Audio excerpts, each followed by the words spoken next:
más anteriores habíamos visto el primer militarismo. Después del primer militarismo viene el primer civilismo y la guerra, la salida. Que para la UNI es la segunda guerra con Chile. La primera guerra con Chile fue la guerra con la Confederación que era boliviana. El salitre iba a ser uno de los recursos que estaba en juego en esta guerra. Ahí estamos viendo una fábrica de salitre de Tarapacá. El salitre era vendido por Perú y por Bolivia, que eran los que tenían salitre en sus costas, a la industria europea, porque el salitre era para fertilizante y también servía para hacer pólvora para las armas, ya que en esta época se está desarrollando la paz armada. Eso quiere decir que los países imperialistas o industriales van a participar en esta guerra. Se suele pensar que los protagonistas de la guerra son los militares. El que está al lado izquierdo es Carlos Condel, almirante de la Marina chilena que derribó el Huáscar, el Independencia, barco peruano, con un barco de madera en la batalla de Iquique, ¿no? Por eso es considerado héroe nacional de Chile. Y al costado está el héroe de Perú, que es un héroe que perdió más bien el barco y la vida y todo, Miguel Grau. Se suele pensar que ellos son los protagonistas de la guerra, ¿no? Porque aparecen en los libros y participaron en las batallas. Pero los verdaderos protagonistas de la guerra del salitre son estos personajes. A la izquierda está Manuel Pardo y Lavalle, de quien hemos hablado más o menos antes y vamos a volver a hablar hoy día. Empresario hacendado, vinculado a bancos, presidente del Perú y relacionado a empresas salitreras de empresarios peruanos que trabajaban en Tarapacá. Y al costado está Agustín Edwards, empresario chileno vinculado a empresas inglesas que trabajaban en la costa de Bolivia. Empresas peruanas y empresas chilenas de salitre, en pocas palabras, que van a competir por el dominio de ese recurso, y esas empresas van a ser las que lleven a sus gobiernos a la guerra. Entonces ahí encuentra sentido la guerra del salitre. No es una guerra de pueblos que se odian o que se llevan mal, sino es una guerra de empresas que es típico del capitalismo, sobre todo de este contexto. Ahorita justo vamos a ver el contexto, el capitalismo monopólico. Si nos preguntamos qué está pasando en el mundo cuando se da la guerra del salitre, hay que recordar que la guerra del salitre se da entre Perú, Bolivia y Chile. Son tres países en guerra. Y mientras esos tres países están en guerra acá en Latinoamérica, ¿qué está pasando en el mundo? Es decir, ¿cuál es el contexto? Fácil. Tenemos a Inglaterra, Gran Bretaña, tenemos a Francia, tenemos a Alemania y al otro lado del Atlántico a Estados Unidos. Los cuatro principales países imperialistas, industriales, monopólicos, capitalistas, burgueses, como quieras llamarlos, protagonistas de la segunda revolución industrial, los que dominaban la economía de esa época. Esos cuatro países son industriales y usan salitre, tanto para fertilizar su agricultura como para las armas, como dijimos. Y por esa razón esos cuatro países van a estar involucrados en esa guerra de Perú, Bolivia y Chile. Entonces el contexto determina esta guerra con Chile. Recordad que ellos tienen colonias en África y en Asia, por eso le dicen imperios. Entonces el contexto mundial, cuando se va a dar la guerra del salitre, ¿cuál es?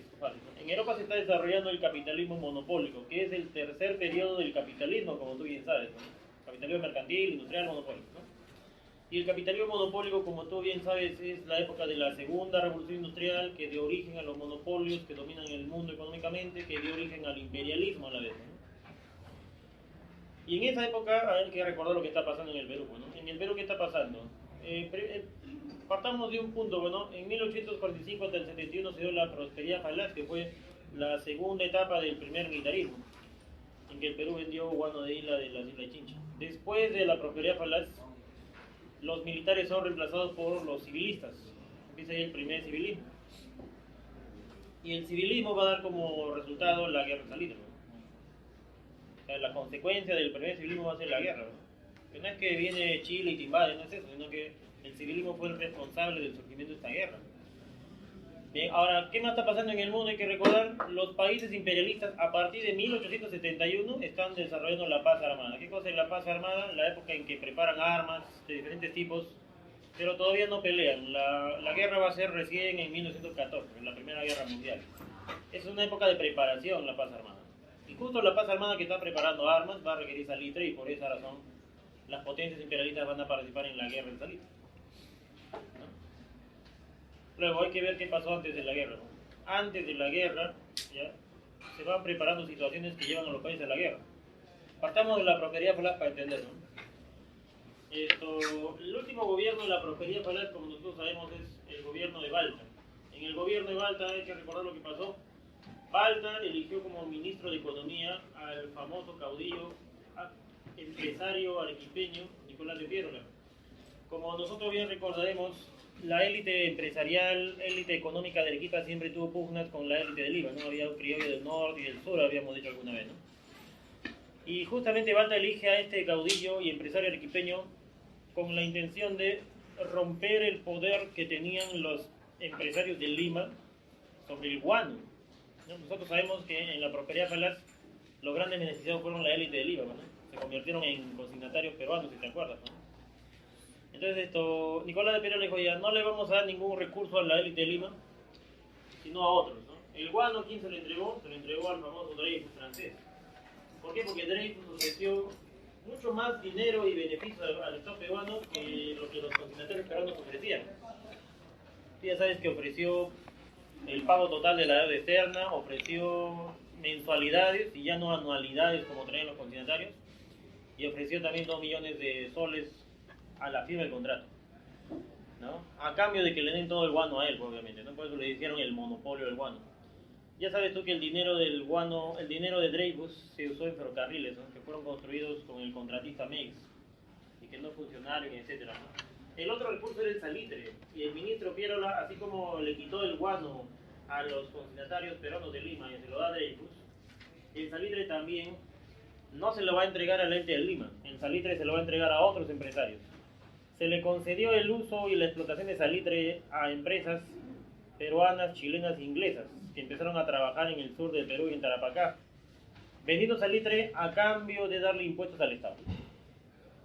Esos peruanos que eran empresarios del salitre, junto con empresarios chilenos e ingleses, no eran los peruanos de Lima, por si acaso, eran peruanos del sur, de Tacna, Arica, Moquegua. Eso quiere decir que tanto el guano como el salitre no se le dio a la élite de Lima, y ellos perdieron el dominio del guano, al menos, que habían tenido, ¿no? Eso explica por qué razón la élite de Lima dijo, ¿no? Si fuéramos presidentes y gobernantes del Perú, no perderíamos el dominio de los recursos del Perú, ¿no? Y por esa razón, en 1871, cuando se acaba el gobierno de Balta, los ex consignatarios, ¿no? Porque ya no son consignatarios, los ex consignatarios de Lima postulan a las elecciones y postulan como candidato a su líder, ¿no? El líder de los consignatarios era Manuel Pardo, como tú sabes, ¿no? Organizaron para esto un partido político, ¿no? Porque cuando vas a por todas las elecciones, necesitas un partido político que te organice la campaña y las elecciones. Entonces, consignatarios, presidentes empresarios de Lima, fundaron su partido civil, ¿no? Le llamaron así en contraposición a los militares.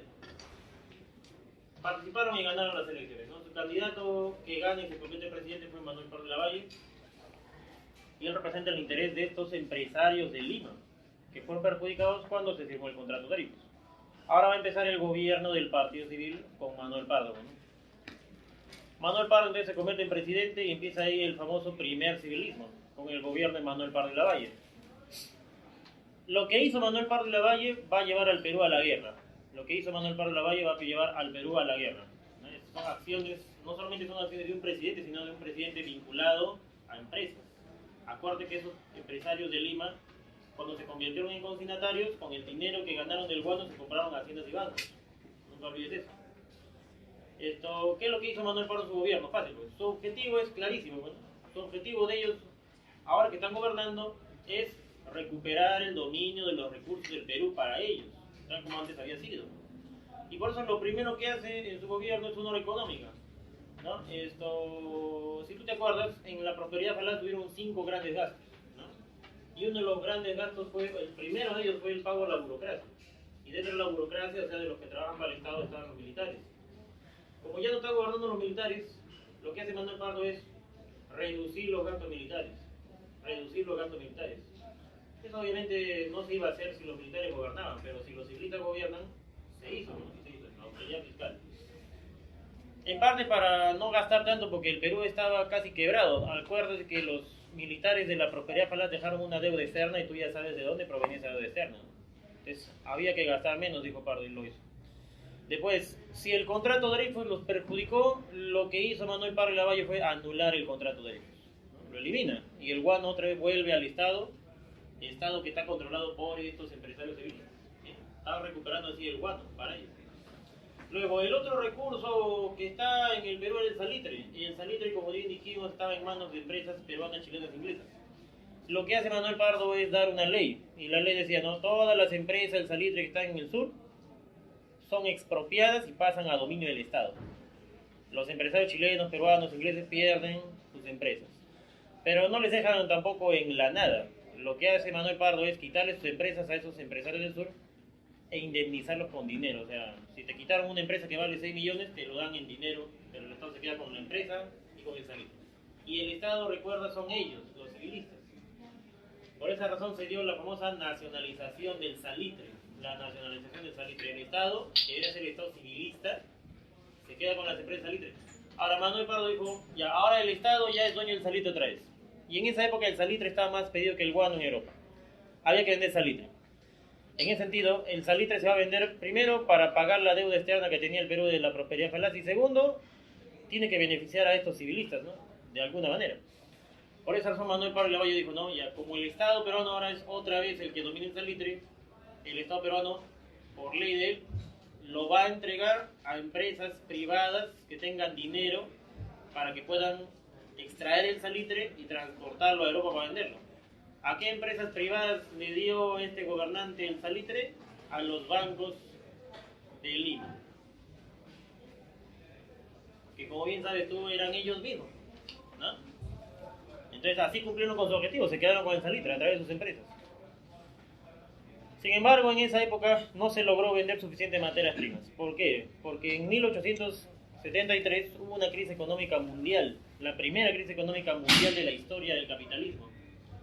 Y cuando hay crisis económica mundial no se venden materias primas porque las potencias no están produciendo nada ya que están en crisis. Al no poder venderse suficiente guano ni salitre, no se consiguió ingresos y el Estado no pudo pagar sus deudas y se declaró en bancarrota. ¿Bien? Políticamente en esa época se firmó, este gobernante firmó el Tratado de Alianza Defensiva con Bolivia, y ahorita vamos a explicar por qué razón este presidente civilista buscó una alianza defensiva con Bolivia, eso vamos a explicar después. Y culturalmente, bueno, un detalle que una vez preguntaron en la UNE, él, debido a que en esta época hay ferrocarriles, inversión, minería, apertura de explotación de materias primas, necesitaban técnicos, y por esa razón fundó la Escuela de Ingenieros, que más adelante se ha convertido en la UNE. En el gobierno de Manuel Pardo Lavalle, ¿ya?, ocurrieron las siguientes situaciones. Fíjate, antes de que empiece la guerra, nosotros tenemos que ver qué pasó entre Perú, Bolivia y Chile.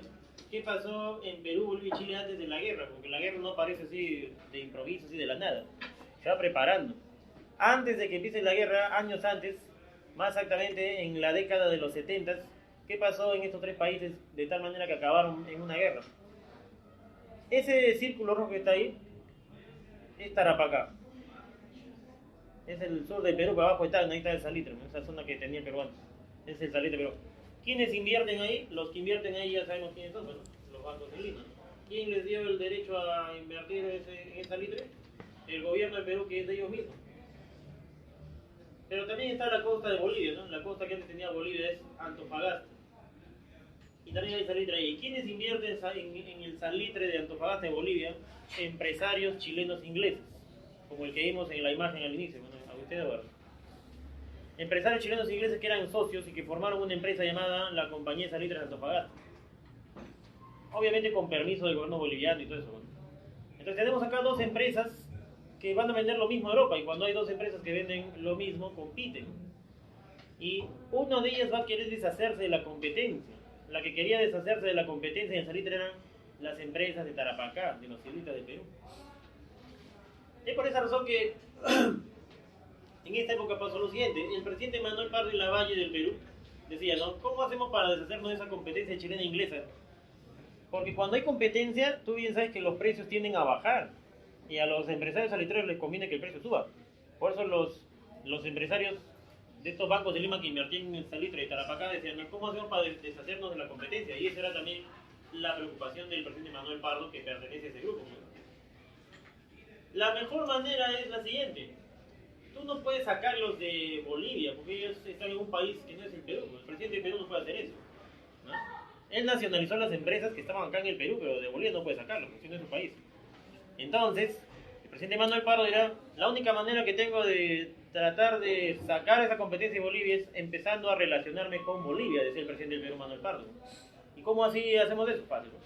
Mira, en esos años hubo una situación. Tú sabes bien lo que son los paralelos, ¿no? Es el paralelo grado 23.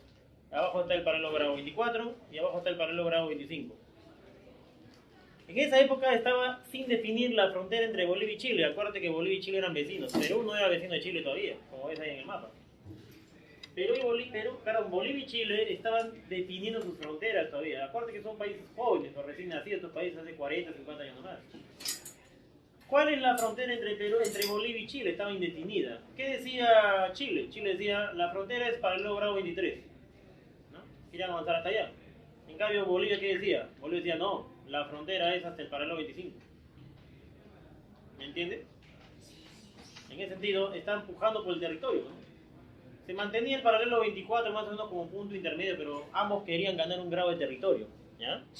Entonces, el gobierno de Chile lo que hizo fue lo siguiente: para poder llevarse la zona hasta el paralelo 23, que era su interés, lo que hicieron fue organizar una misión marítima que salió de puertos chilenos al mando de un militar llamado Quintín Quevedo. Este Quintín Quevedo llevó barcos con soldados hacia la costa de Bolivia con la intención de tomar el territorio hasta el paralelo 23, apoyado por el gobierno chileno obviamente, pero fracasó. Cuando intentó tomar fue rechazado por las autoridades de la costa boliviana, fracasó. Justo cuando se produjo ese desembarco marítimo que tenía por intención llevarse ese territorio para Chile, el presidente Manuel Pardo de Perú se entera y dice, ah, ya, voy a hacer lo siguiente, dijo Manuel Pardo. Manuel Pardo, ante esa expedición Quevedo, que trató de incursionar en el costa de Bolivia, para ese territorio, el presidente Manuel Pardo dijo, ya, voy a intervenir.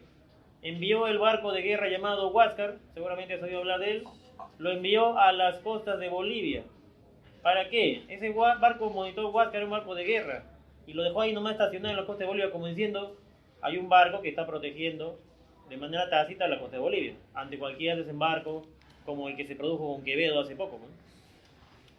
Entonces eso era como mostrarle algo a Bolivia, ¿no? Que el Estado peruano tenía barcos de guerra para defender sus costas ante las expediciones que ya estaban produciendo desde Chile, ¿entiendes?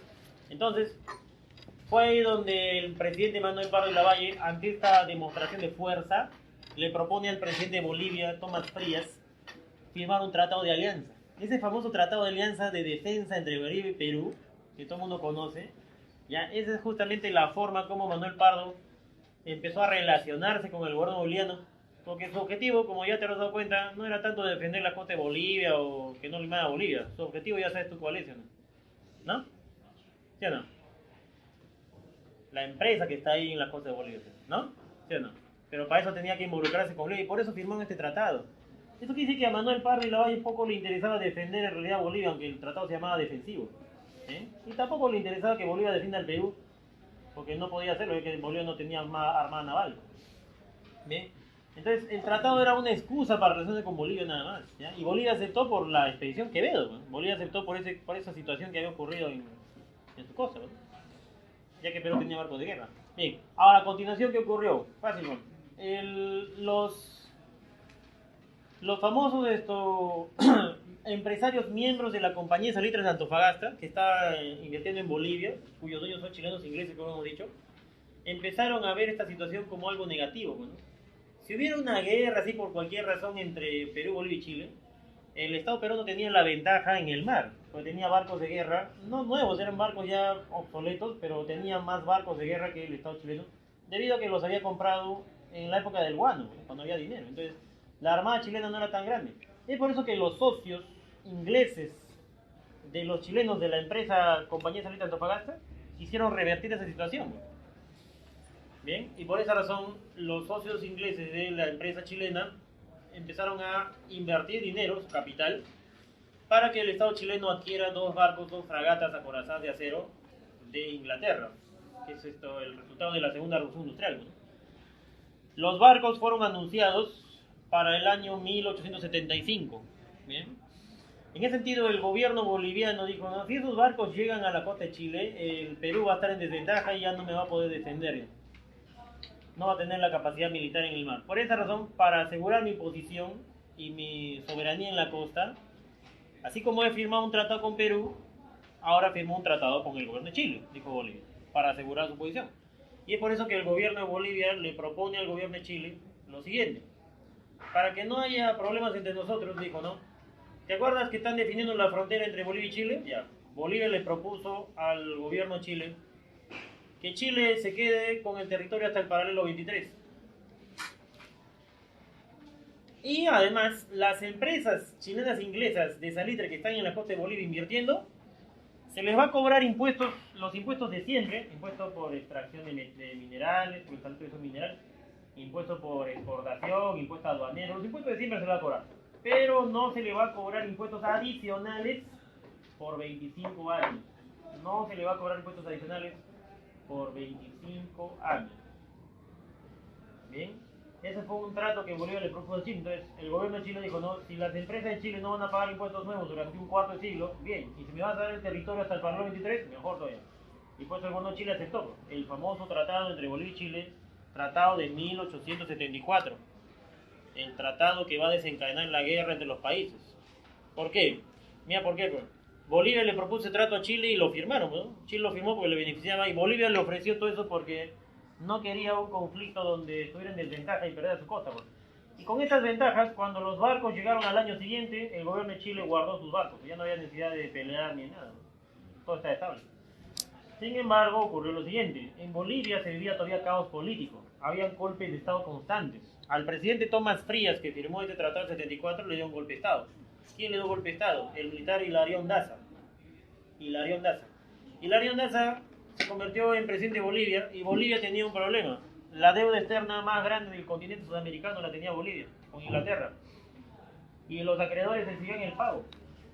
Bolivia está en la ruina. Para enfrentar ese grave problema, el presidente Hilarión Daza, ante la urgencia, decidió cobrar un impuesto nuevo por ley. Y el impuesto lo decidió cobrar no a los metales, ni a la agricultura, ni al comercio, sino al salitre de Bolivia.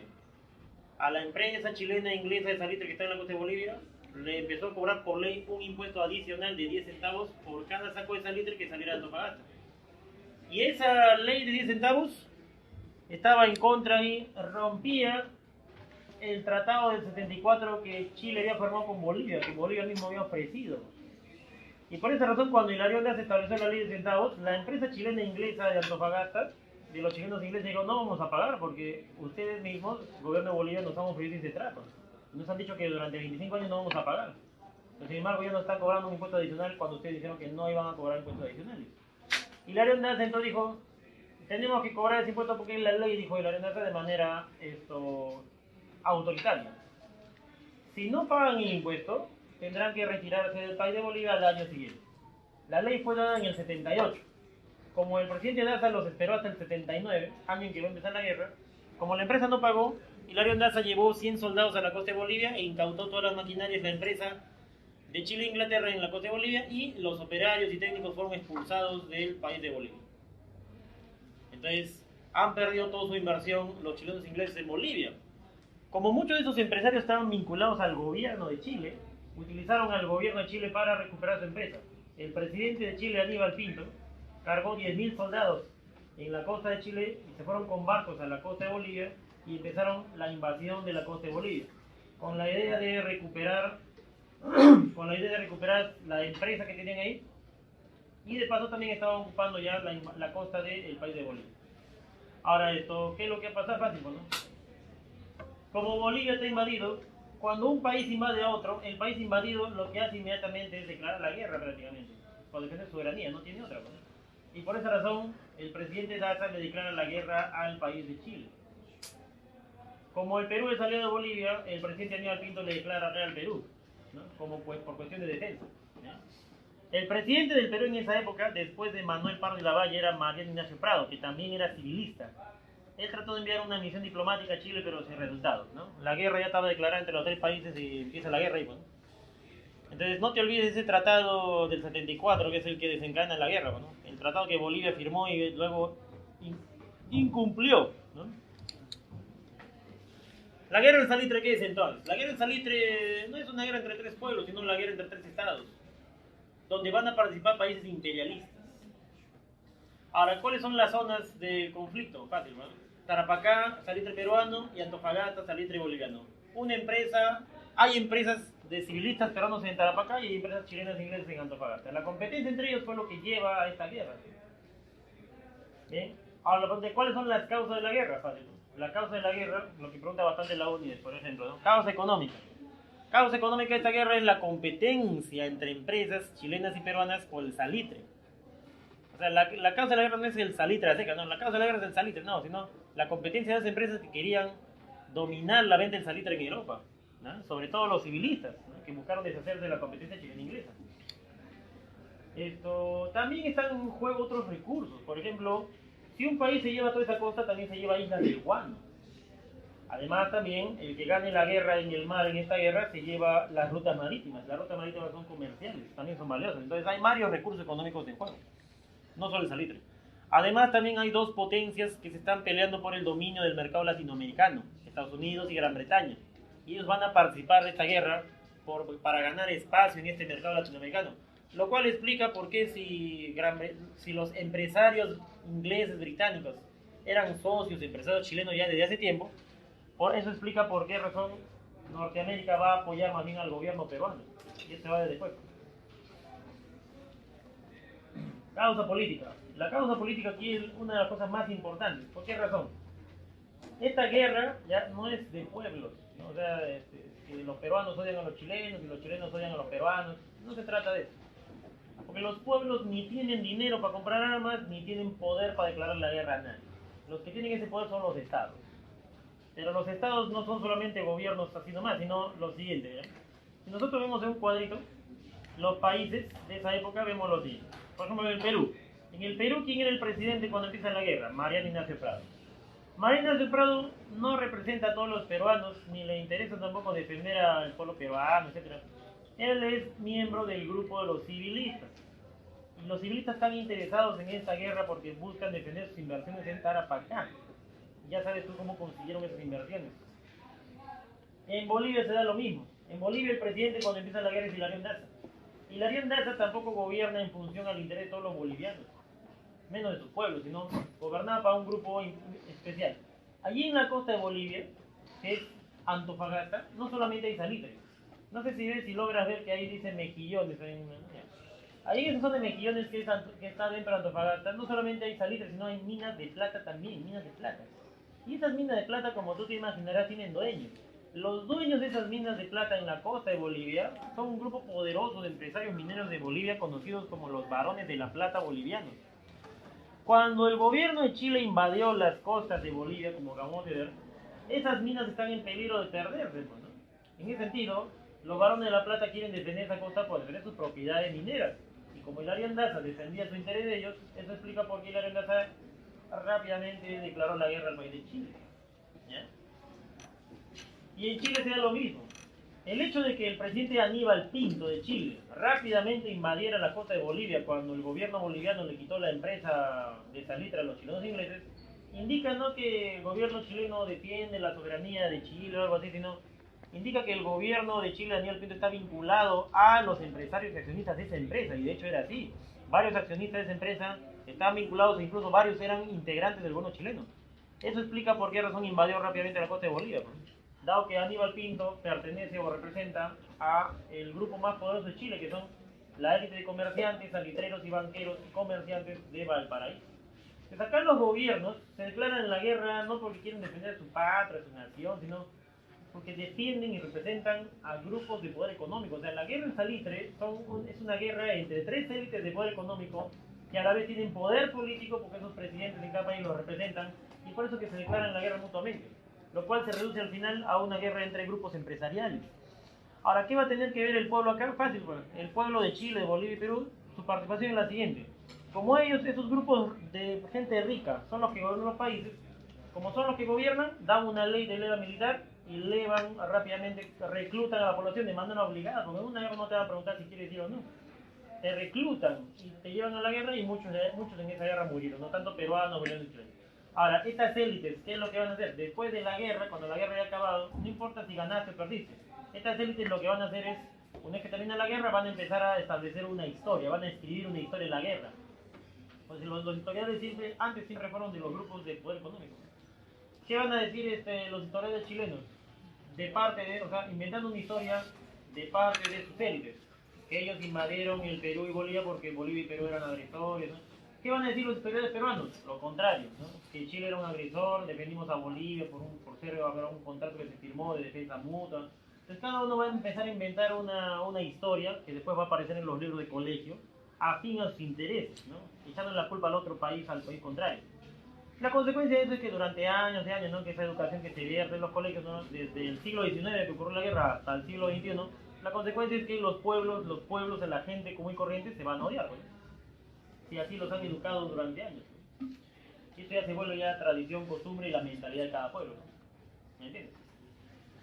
Bien, eso es la causa. Ahora, vamos a ver la guerra, ¿no? La guerra de Salitre tuvo dos campañas, la campaña marítima y la campaña terrestre. La guerra empieza en el mar. ¿Por qué razón la guerra empieza en el mar? Fácil. La guerra empieza en el mar porque el que domina el mar en esa época tiene varias ventajas. Por ejemplo, dominar el mar te da el control de las rutas comerciales de los puertos. Te van a servir para la guerra si es que los controlas. Dominar el mar también evita que te estén atacando por mar y que te bloqueen marítimamente para que no te abastezcas por el mar de municiones o de armas, etc. Controlar el mar también te permite el rápido desplazamiento de tus tropas. Por esa razón la guerra tenía que empezar en el mar, por las ventajas. Entonces ponemos un escenario, ¿no? Perú, Bolivia y Chile.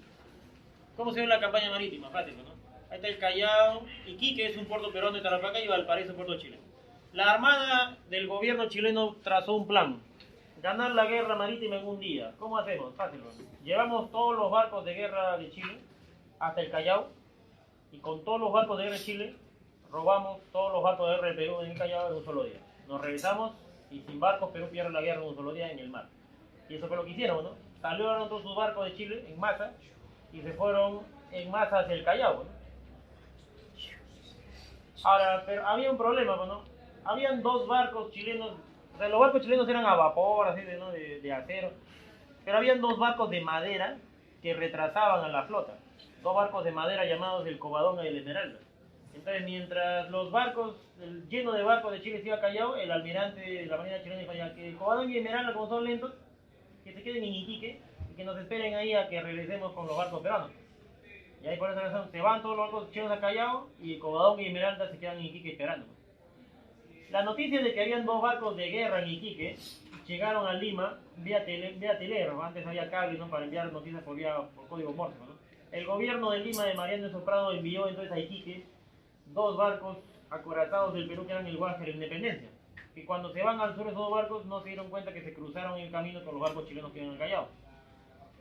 El resto de barcos de guerra de Perú fueron destacados a diferentes puertos del Perú por seguridad. En ese sentido, cuando los barcos chilenos llegaron al Callao no encontraron ni un barco de guerra que robar. Y su estrategia fracasó. En eso el Huáscar y Independencia llegan a Iquique y se encuentran con los barcos de madera de Chile. Y bueno, la historia en los libros dicen que esto fue un combate, ¿no? Por la invasión de Iquique, ¿no? Pero no, eran dos barcos que estaban ahí esperando, ¿no? El Huáscar y la Independencia tuvieron que enfrentarlo, ¿no? Dos barcos de acero peruanos con dos barcos de madera chilenos. Ese fue el combate de Iquique. El Huáscar hundió al Esmeralda y el barco de madera Covadonga hundió al barco de acero Independencia. Por eso dijimos al inicio de la clase, ¿no? El almirante chileno Carlos Condel se convirtió en héroe, ¿no? Claro, lograr eso no es interesante, ¿no? Ya bien, entonces esto, se perdió ahí el barco más famoso del Perú por Independencia. Combate Iquique. Sí. A ver, ahí sale tu educación colegial, ¿no? Lo que te han enseñado, ¿no? Que Chile es malo, Chile necesitó barcos, Chile ganó la guerra, ¿no? Estoy molesto, ¿no? Ojalá en el colegio te hubieran enseñado, en vez de odiar a otro país, te hubieran enseñado más matemáticas, más ciencias. Claro, pues, ¿qué te han enseñado en el colegio? Te han enseñado a odiar a otro país. ¿Y eso de qué sirve? No sirve de nada. Ojalá te venga una pregunta en la uni, puede tener, ¿no? Alumno postulante, tiene pregunta 59. ¿Cuánto odia usted a Chile? Alternativas.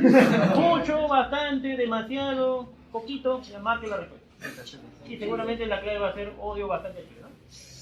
¿Me entiendes? ¿No? Entonces todo. Seguro te van a venir así varias preguntas que vas a resolver con facilidad. La próxima vez te voy a dar acá. No, quieres ir despidiéndose, ¿no? Entonces, casi ingresar a la uni. Entonces esto, ya se quedó el Huáscar solo, ¿no? Ahora otra vez el escenario. Y ahora, el Huáscar era el único barco de guerra importante. Había una docena de barcos de guerra en el Perú, pero no tenían tanta potencia militar, ¿no? Entonces, el almirante Grau, que dirigía el Huáscar, dijo, no, ya, ¿cómo hacer para hacer una guerra con un solo barco? Pues si Chile tiene como 15 barcos. Ya, pues la idea no es enfrentarse directamente, ¿no? No vale la pena, la idea es la siguiente, ¿no? El Huáscar, en la estrategia de Grau era salir del Callao y dirigirse hacia las costas de Chile. ¿Para qué? Para que cuando el Huáscar esté de regreso de la costa de Chile, regrese arrastrando, o sea, robándose barcos de transporte de Chile. Y se iba con esos barcos chilenos hacia el Callao, ¿no? Los robaban. Esos barcos de transporte chilenos que llevaban, transportaban municiones, uniformes, cañones, fusiles, o sea, todos los recursos que el gobierno de Chile estaba trayendo de otros países para pelear en mi tierra, Grau se lo llevaba. La guerra se gana cuando el otro país se queda sin recursos, ¿no? La guerra no se gana porque le disparate más. Entonces esa fue la estrategia de Grau conocida como las correrías del Huáscar, ¿no? Que hizo varias veces. Es por esa razón que el gobierno de Chile, su objetivo ahora va a ser capturar el barco para que no siga haciendo esas correrías, ¿no? Y por esa razón el día 8 de octubre, cuando el Huáscar otra vez se acercaba a costas de Chile para hacer sus correrías, lo atraparon en Punta Angamus, que está en la costa de Bolivia, ¿no? Se acerca el Huáscar, ¿no? Iba a ir a otra vez a robar a Chile. Y cuando ya estaba entrando a la costa del sur, salen ahí en línea de defensa, ¿no? Barcos chilenos que le cierran el paso hacia el sur, ¿no? Cuando Huáscar quería dar la vuelta para allá, a escapar del Callao, ya habían otros barcos en el norte esperándolo. Ahí lo atrapan, ¿no? A tu querido Huáscar, ¿no? El Huáscar ni siquiera era un barco de guerra. Como su nombre lo dice, es un monitor. ¿Qué es un monitor? Es el que va delante de la armada y guía nada más la dirección de la armada naval. Ya, ahí está tu famoso Huáscar. Lo detuvieron, mataron a todos los tripulantes y lo capturan. Tampoco lo van a hundir, ¿no? Chile dijo, no, hay que usarlo como un barco de guerra, ¿no? Después al Huáscar se le va por eso trasladando tropas chilenas y bombardeando Arica y Miraflores, ¿no? Y ya, bueno, ahora sigue siendo barco chileno. Claro. En la UNI te van a preguntar, bueno, pregunta 60. ¿Cuánto le duele que el Huáscar sea chileno? Mucho, poco, bastante, más o menos. No, no sé qué es el Huáscar, ¿no? Alternativa E, ¿no? Invadamos Chile, ahí marca. Seguro que te van a preguntar eso con seguridad, ¿no? La gran pregunta es si el alumno, preocupado ya, o sea, no estresado, sino interesado en su examen de admisión, revisa las preguntas de admisión de los cursos de letras, porque es un examen entero, ¿no? No es que te vienen 2 segundos, es un examen entero. La mejor manera de afrontar esas preguntas de letras es resolviendo preguntas de admisión reales, revisándolas en los bancos de preguntas que acá hay en la academia y todo eso. Si las revisas, ahí te vas a dar cuenta qué pregunta la UNI sobre estos temas. Y no te va a preguntar si Grau fue un héroe o perdió, ganó, o si su heroísmo fue más o menos o bastante. Lo que te va a preguntar son las causas económicas, causas políticas, causas sociales, consecuencias, antecedentes, o sea, analizar de por qué se da una guerra en torno a un recurso económico. Que el alumno piense y sepa analizar la historia de su propia sociedad, ¿no? Que es lo que debe tener un ingeniero en su conocimiento de cultura general, ¿no? Claro, ya bueno. Se perdió el Huáscar y ahí se pierde la campaña marítima, ¿no? Ahora la guerra va a seguir en tierra, ya que el gobierno de Chile tiene las ventajas en el mar a partir de ahora. Campaña terrestre. La campaña terrestre tiene 3 fases. 3 fases. Campaña del sur, campaña de Lima y campaña de la Breña. Veamos primero la campaña del sur. Campaña del sur. Cuando dicen campaña del sur, nos estamos refiriendo a Tarapacá. Ponemos el escenario. Chile, Perú, Bolivia.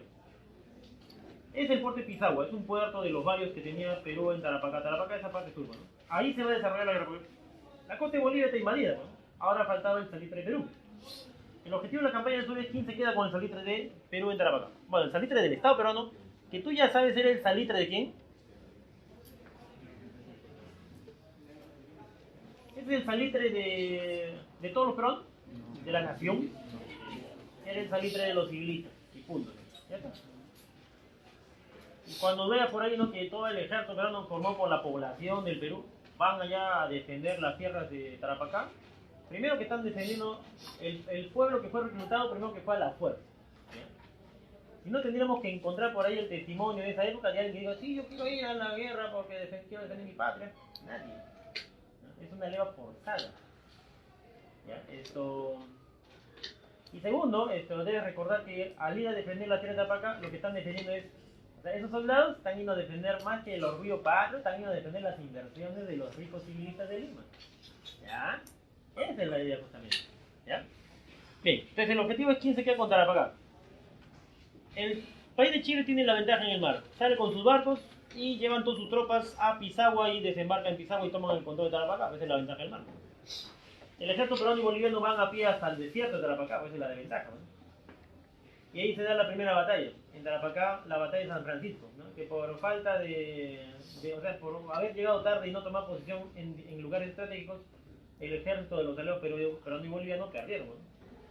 Es porque no tenían la ventaja del mar, simplemente. Luego, justo cuando ya se daban las batallas en el sur, tanto en Perú como en Bolivia hubo golpe de estado en los dos países, lo cual quiere decir que esos países eran inestables. En Chile no hubo ningún golpe de estado en esa época. ¿Bien? Había una diferencia, entonces. En el Perú, ¿quién dio golpe de estado contra el presidente? El famoso Pierola. ¿Te acuerdas quién era Pierola? ¿No te acuerdas que Pierola fue el que le quitó el contrato de guano a los de Lima? Y por esa razón los de Lima dijeron vamos a convertirnos en presidentes y lo hicieron. Y luego ellos eliminaron el contrato Dreyfus que Pierola había firmado. ¿No? Y al final, ¿cómo acabó todo? En bancarrota, ¿te acuerdas? Los periodistas fracasaron, ¿no? Por eso Pierola decía, ellos no deben gobernar el Perú, decía Pierola. La élite de Arequipa debe ponerse a cargo del país en esta guerra. Por eso, en vez de unirse, las élites peruanas se peleaban dentro de la guerra. Eso fue un factor importante para que el Estado peruano pierda, ¿no? Pierola da golpe de Estado a Prado y Pierola ahora se convierte en presidente del Perú. En Bolivia pasó lo mismo. El general Narciso Campero le da golpe de Estado a Daza. Narciso Campero defendía los intereses de los hacendados de Bolivia, no de los varones de la plata de la costa. Por eso a ellos no les interesaba la guerra. Y por eso este presidente Campero va a ser el que se retire de la guerra después, ¿no? Mira eso de ahí. Esa es La Paz, capital de Bolivia. Y ahí en línea recta está el puerto de Arica. Vamos a poner una flecha ahí, ¿no? En línea recta. ¿Por qué ponemos eso? Porque los productos de Bolivia, que más que nada estaban en la parte altiplánica, minería, agricultura, se exportan al mundo por Arica. Los productores de Bolivia no usaban casi su costa porque no había ni carreteras ni ferrocarriles para ir a la costa de ese país. Ellos usaban los ferrocarriles, las ciudades y los puertos peruanos para extraer sus productos. Y desde el punto de vista geográfico, Arica es el puerto natural de Bolivia en realidad, que lo tenía Perú.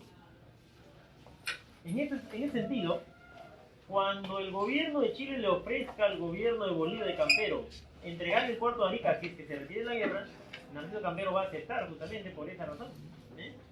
En fin, ahora el gobierno de Chile dice, no, vamos a desembarcar en Hilo. Hilo es el puerto de Moquegua, dijo el gobierno de Chile. ¿Por qué? Si desembarcamos en Hilo, tomamos Moquegua. Tomamos Moquegua, defendemos a Tacna. Y tomamos Tacna. ¿Por qué es importante Tacna? Es importante porque Tacna era la ciudad donde estaban las municiones, cañones, uniformes, alimentos, caballos para abastecer al ejército peruano. Todo eso llegaba de otros países desde Arica a Tacna, porque había un ferrocarril ahí. El objetivo del gobierno chileno era entonces tomar Tacna. Desembarcan en Hilo, van a Moquegua, ocupan Moquegua obviamente, y invaden Tacna. Esa era la batalla de Tacna, o también llamada Batalla del Alto de la Alianza. Bien, entonces, la batalla de Tacna es el fin de la campaña del sur porque todos los soldados del ejército peruano murieron, o sea, el Perú se quedó sin ejército. Después de esa batalla, el gobierno chileno le ofrece a Arica al gobierno de Bolivia y Narciso Campero con ese ofrecimiento se retira de la guerra. Y la última batalla tenía que ser en Arica, no es lo último que quedaba. En Arica habían 1.800 soldados peruanos nada más. Chile traía 23.000, más barcos, más armamento. Entonces era imposible ganar, eso no se puede. Por esa razón los emisarios del gobierno chileno le pidieron a los líderes militares de Arica, o sea peruanos, que se retiren, ¿no? Les daban la ventaja de retirarse a Lima, porque ya no había sentido de pelear, ¿no? En una desventaja tan abismal. Los líderes militares de Perú decidieron quedarse. Y el día 7 de junio murieron todos, ¿no? En la batalla de Arica. A la pregunta es esto, ¿cuál es la razón de por qué se quedaron si sabían que no iban a ganar? O sea, 23.000 contra 1.800, encima sin barcos, sin armas. ¿Por qué se quedaron entonces? Uno de los líderes militares de Arica era el famoso Alfonso Ugarte.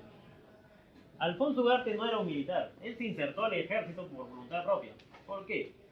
Por una sencilla razón. Alfonso Ugarte antes de la guerra, en su vida cotidiana y diariamente, él era un hacendado, comerciante y dueño de tierras de Salitre de Tarapacá. De hecho, era el heredero de la familia Ugarte. Entonces Entonces hay que analizar cuáles eran sus verdaderos intereses, ¿no? Patrióticos o económicos, ¿no? Eso ya queda ya a criterio de cada alumno, ¿no? En este momento, mira la imagen, cuando ya el sur estaba controlado por tropas chilenas, la guerra prácticamente ya se había acabado ahí, pues, en el sur al menos. Por esa razón, los diplomáticos de Perú y Chile dijeron ya, hay que firmar el tratado de paz, no, pues ya se acabó esto. ¿Dónde nos reunimos? Dijeron, justo ahí aparece, observa, aparece un barco norteamericano en las costas de Arica. Un barco con bandera norteamericana llamado el barco Lancahuana. El almirante de ese barco les solicitó a los diplomáticos de Perú y Chile que se reúnan en el barco. El barco norteamericano era territorio neutral, ¿no? Ni Chile ni Perú. Entonces se reúnen de acá, Estados Unidos es el mediador. ¿Qué estaba haciendo ese barco norteamericano acá? De manera escondida, o sea, de manera abierta diciendo somos mediadores entre Perú y Chile, pero su objetivo en realidad era apoyar al gobierno civilista del Perú. ¿Por qué? Porque ya hemos dicho que Norteamérica está en competencia económica contra Gran Bretaña e Inglaterra, que son socios de Chile, por el dominio del mercado latinoamericano. Entonces empieza ahí las negociaciones de la conferencia del buque Lancahuana. ¿Qué pidieron los diplomáticos chilenos?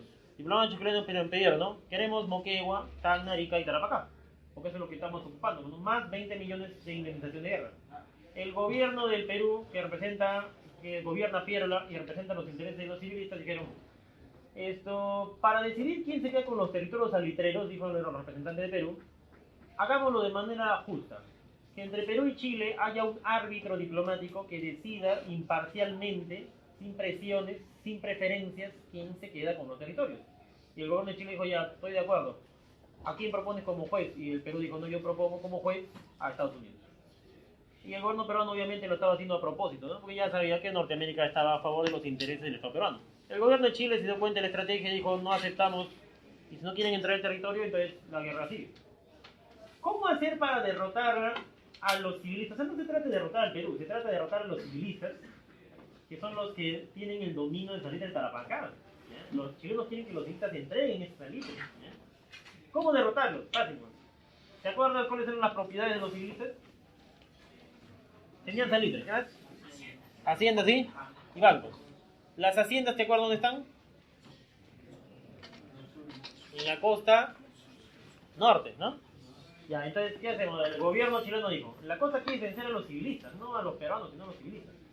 Enviaron a este almirante de la Marina de Guerra de Chile, Patricio Lynch, en un barco con 200 soldados. Y ese barco tenía como objetivo desembarcar en toda la costa del Perú desde Tumbes hasta Tacna. Patricio Lynch. ¿Y para qué van a desembarcar en cada punto de la costa? Para destruir la costa.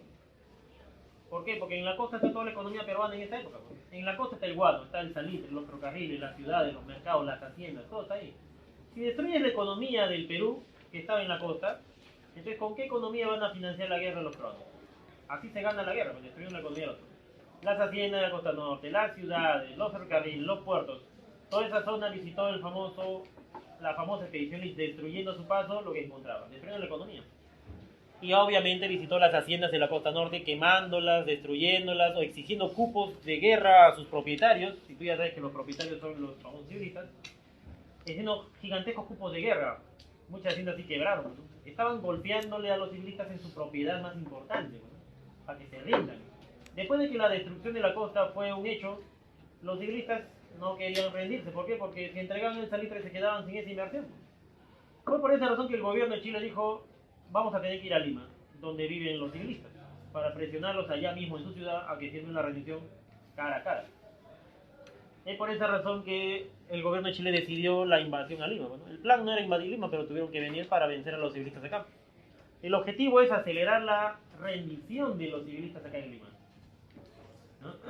Ponemos seleccionado otra vez. Lima es el objetivo ahora. Salen todos los barcos de guerra chilenos, absolutamente todos.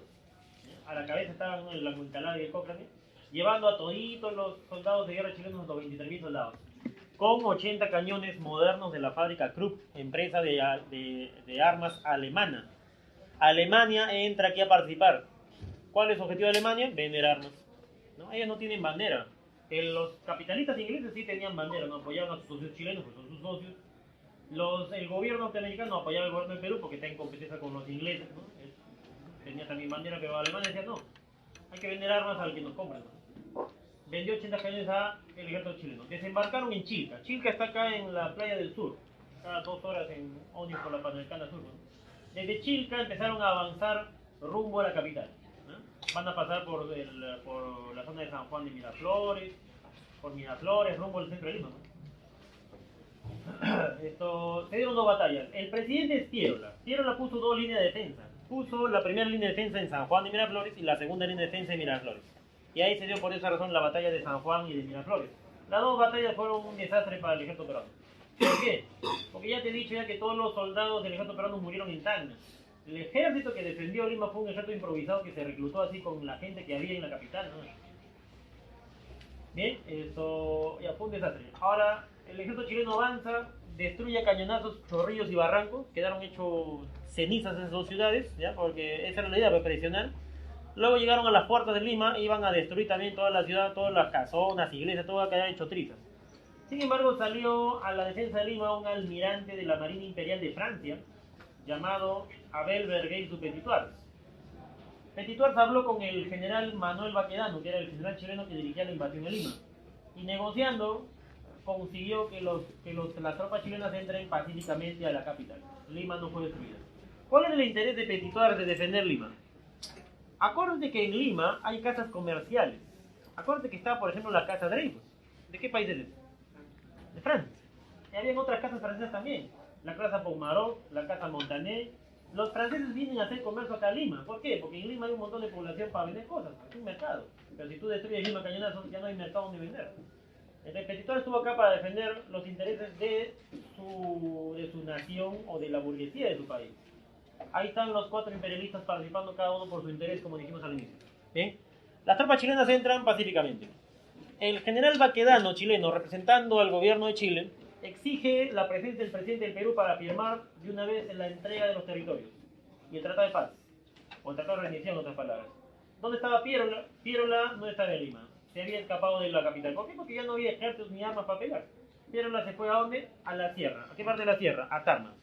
En Tarma todavía no había economía, había población y había la posibilidad de establecer un nuevo ejército allá para resistir.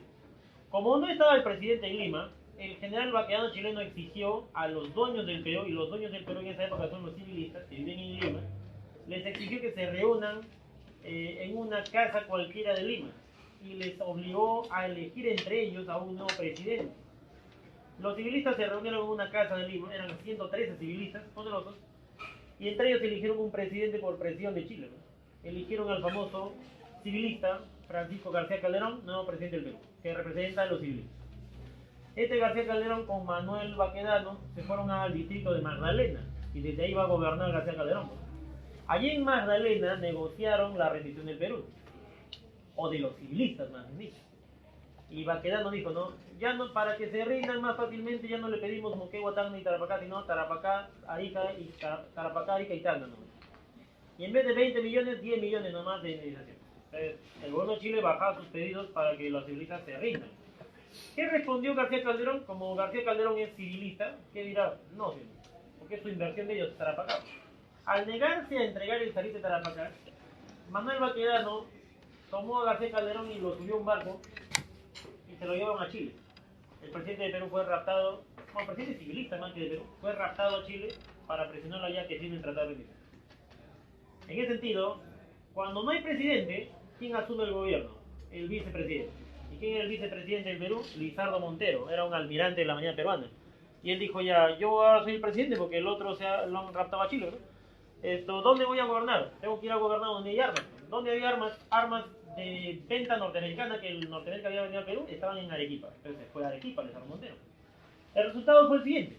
Pierola estaba en Tarma, Lizardo Montero en Arequipa y García Calderón en Chile. 3 presidentes del Perú al mismo tiempo. Es decir, caos.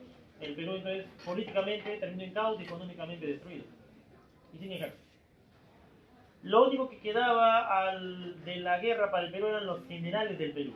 Y los generales del Perú, Cáceres, Miguel Iglesias, Justo Pastor Dávila, Belisario Suárez, se fueron a la sierra todos ellos. Ahí están las tropas chilenas desfilando por las calles de Lima. Los generales que se van a la sierra tenían la idea de resistir en la sierra.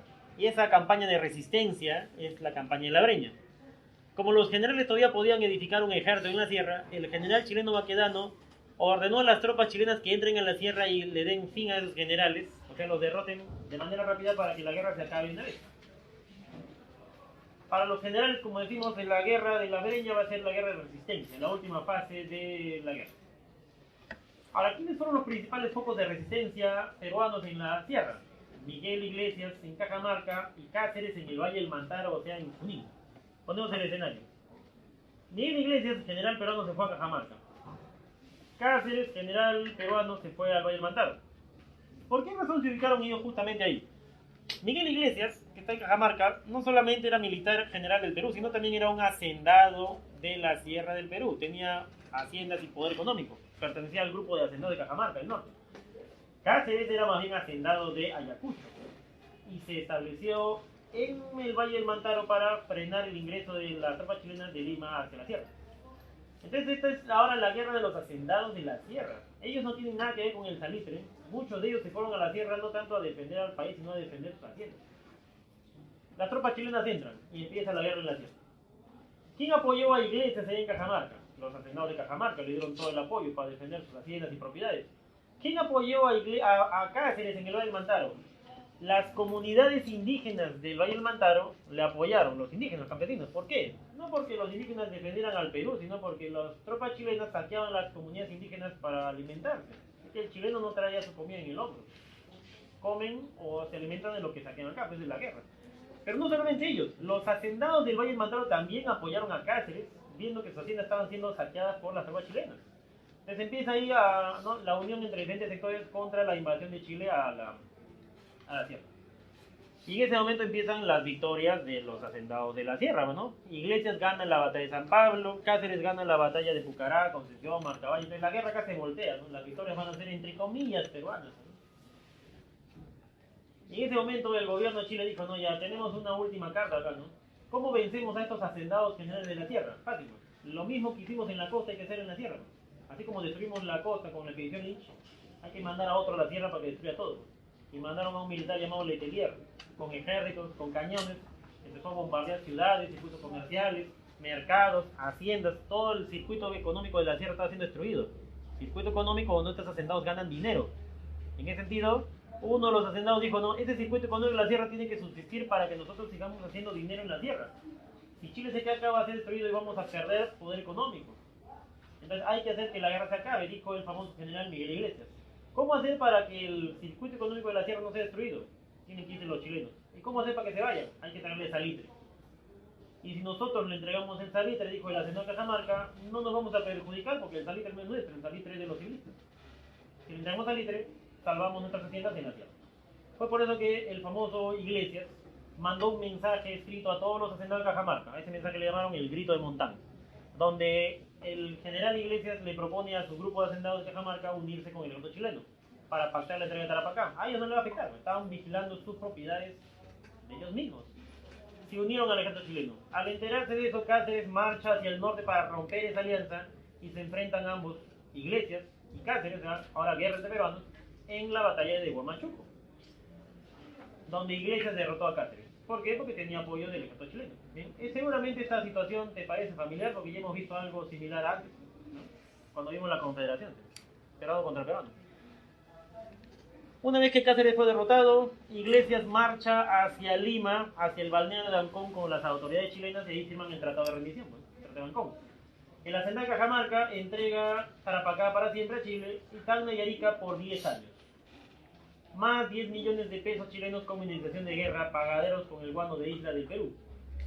Las consecuencias de la guerra fueron obviamente negativas para el gobierno peruano, ¿no? Primero, se perdió el salitre. Y también se destruyeron haciendas, puertos, ferrocarriles, o sea, la economía del Perú y sus sectores económicos estaban destruidos por la guerra, ¿no? Se perdieron los recursos de guano y salitre. Consecuencia social. Una cosa eran los hacendados y banqueros de Lima, los civilistas, élite de Lima. Otra cosa eran la élite de Arequipa, como Piérola. Otra cosa era la élite del sur, los salitreros como Alfonso Ugarte, dijimos. Otra cosa eran los hacendados de Cajamarca como Iglesias. Otra cosa eran las comunidades indígenas del Valle del Mantaro. Otra cosa eran los hacendados del Valle del Mantaro, que al final como la guerra duraba mucho, decidieron apoyar más bien al ejército chileno y traicionar a Cáceres. Y otra cosa era la élite de Ayacucho que representaba a Cáceres. Aquí cada uno peleaba por su interés. Por esa razón, era imposible ganar la guerra así, pues si entre ellos se peleaban antes de pelear con el extranjero. La división. ¿Quién se queda como presidente del Perú? Iglesias. Iglesias como militar se queda como presidente y él va a ser reemplazado después por otro militar, que era Cáceres, que también es militar, empezando así una época llamada el segundo militarismo, donde van a gobernar los hacendados de la tierra.